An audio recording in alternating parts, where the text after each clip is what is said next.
त्यांचा जन्म 15 नोव्हेंबर 1875 रोजी झाला.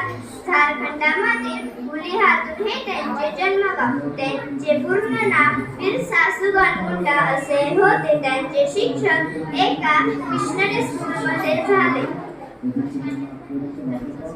त्यांचा स्वभाव सहकार्यशील होता. समविचार तरुणांचे संघटन करण्याचे नेतृत्व कौशल्य त्यांच्याकडे होते. आपल्या वडिलांच्या जबरदस्तीने त्यांनी धर्मांतर केल्याबद्दल ख्रिस्ती मिशनरी व इंग्रजांवर